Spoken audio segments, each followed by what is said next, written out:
আসসালামু আলাইকুম। সকলে কেমন আছেন? আল্লাহর রহমতে আশা করি সকলে অনেক বেশি ভালো আছেন।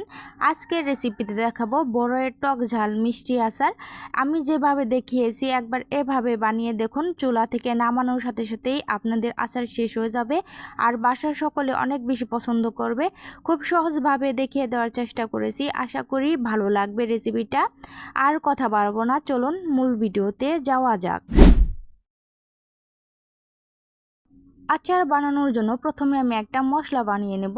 আমি দিয়ে দিছি 1 টিস্পুনের মতো ধনিয়া, আস্ত ধনিয়া, আর 2-3টার মতো শুকনা মরিচ, আর 1 টিস্পুনের মতো আস্ত জিরা।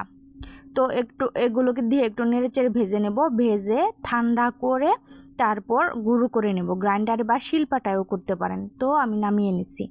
এরপর যে আমি কড়াইতে তেল দিয়ে দিছি, সরিষার তেল। অবশ্যই আচার বানানোর ক্ষেত্রে সরিষার তেলই দিতে হয়, সরিষার তেল দিবেন। যখন তেলটা একটু হালকা গরমে আসছে, ফোড়নের জন্য আমি একটা তেজপাতা মাঝখান থেকে ছিঁড়ে দিয়ে দিচ্ছি, আর দিয়ে দিচ্ছি 5 ফোড়ন দিয়ে একটু কয়েক সেকেন্ড এটাকে ভেজে নেব। যখন একটা সুন্দর ফ্লেভার আসবে তখন আমি বড়ই দিয়ে দেব। বড়ইগুলোকে আমি আগেই একটু হলুদের গুঁড়া আর লবণ দিয়ে সিদ্ধ করে নিয়েছিলাম, সেটা দিয়ে দিছি। এবার আমি নেড়ে চেড়ে মিশিয়ে নেব, সবগুলো একটু ভেজে নেব। এটা অবশ্যই একটু সিদ্ধ করে নেবেন, তা না হলে একটু শক্ত শক্ত থাকে। তো এভাবে আমি সিদ্ধ করে কিছুক্ষণ এভাবে আমি একটু হালকা ভেজে নেব। চুলার আঁচটা অবশ্যই মাঝারি আঁচে রাখবেন, তা না হলে পোড়া লেগে যেতে পারে। আর আচার একটু যেহেতু ঘন ঘন নাড়তে হয়, এর জন্য একটু পরপরই নাড়বেন। পোড়া লেগে গেলে আবার টেস্টটা অন্যরকম হয়ে যায়। তো এভাবে আমি কিছুক্ষণ ভেজে নিচ্ছি। এ পর্যায়ে দিয়ে দিচ্ছি আমি 1 কাপ চিনি। আমি মোট 2 কাপ চিনি ব্যবহার করব, আমি একসাথে দিব না। প্রথমে 1 কাপ দিয়ে আমি একটু নেড়ে চেড়ে মিশিয়ে নেব, তার পরবর্তীতে আবার 1 কাপ দিব।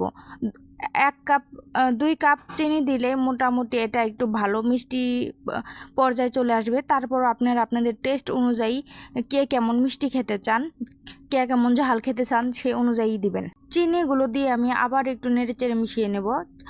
একটু পরে চিনি থেকে পানি ছেড়ে দেবে। আপনারা চাইলে ভিনেগারও দিতে পারেন। ভিনেগার দিলে অনেক দিন পর্যন্ত সংরক্ষণ করে রাখা যায়। তো আমার নেড়ে চেড়ে মিশানো হয়ে গেছে। আমি এ পর্যায়ে আরেক কাপ চিনি দিয়ে দেব। তো আবারও চিনি দিয়ে আমি আবারও নেড়ে চেড়ে মিশিয়ে নেব। আমি মোট 2 কাপ চিনি দিয়েছি এবং 2 বারে দিয়েছি। এভাবে আবার একটু নেড়ে চেড়ে মিশিয়ে নিয়েছি কিছুক্ষণ। এভাবে কিছুক্ষণ বানিয়ে নেব। যেহেতু আচার একটু পরপর নাড়তে হয়, নাড়া কখনো থামানো যায় না। চুলার আঁচটা একটু কম রেখে আচার বানাবেন, তাহলে আপনাদের আচার একদম পারফেক্ট হবে এবং খেতে ভালো লাগবে। তো আমার চিনিটা গলে এসেছে। আমি এ পর্যায়ে চিলি ফ্লেক্স দিয়ে দিচ্ছি। আমি চিলি ফ্লেক্স দিছি। আপনারা যদি চিলি ফ্লেক্স না দিতে চান তাহলে তেলের মধ্যে প্রথম পর্যায়ে শুকনা মরিচ মাঝখান থেকে ছিঁড়ে দিয়ে দিবেন।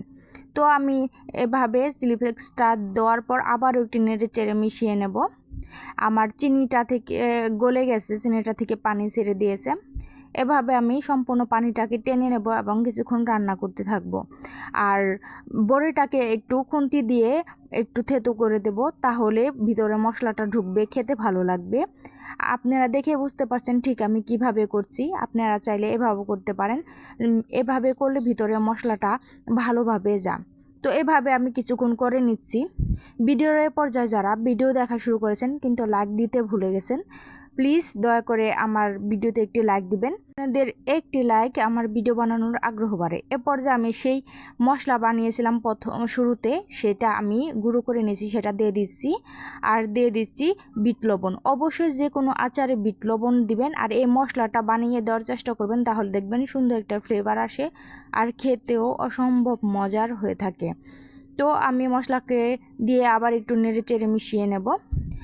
আর ভিডিওটি দেখে যদি উপকৃত হয়ে থাকেন, চ্যানেলে নতুন হয়ে থাকলে চ্যানেলটি সাবস্ক্রাইব করে বেল আইকনের অল বাটনটি প্রেস করে আমার পাশে থাকার অনুরোধ রইল, যাতে আমি ভিডিও ছাড়া মাত্রই আপনার কাছে সবার আগে নোটিফিকেশন পৌঁছে যায়। যারা অলরেডি কাজ করছেন তাদের অসংখ্য ধন্যবাদ। আমি এ পর্যায়ে আবারও 1 টিস্পুনের মতো চিলি ফ্লেক্স দিয়ে দিছি। অবশ্যই নামানোর আগে একটু চিলি ফ্লেক্স দেওয়ার চেষ্টা করবেন, এতে খেতে ভালো লাগে। আমি আর রান্না করব না, নামিয়ে নামিয়ে ফেলবো, কারণ এতে শক্ত হয়ে যেতে পারে। শক্ত হয়ে গেলেও খেতে ভালো লাগে না, একটু নরম নরম রেখেই নামিয়ে ফেলছি। খুব সহজভাবে দেখিয়ে দেওয়ার চেষ্টা করেছি, আশা করি ভালো লাগবে। অবশ্যই একবার এভাবে ট্রাই করে দেখেন, আপনাদের কাছে আশা করি ভালো লাগবে। যারা এতক্ষণ ধৈর্য ধরে ভিডিওটি দেখেছেন তাদের অসংখ্য ধন্যবাদ। সকলে অনেক বেশি ভালো থাকবেন, সুস্থ থাকবেন। আল্লাহ হাফেজ।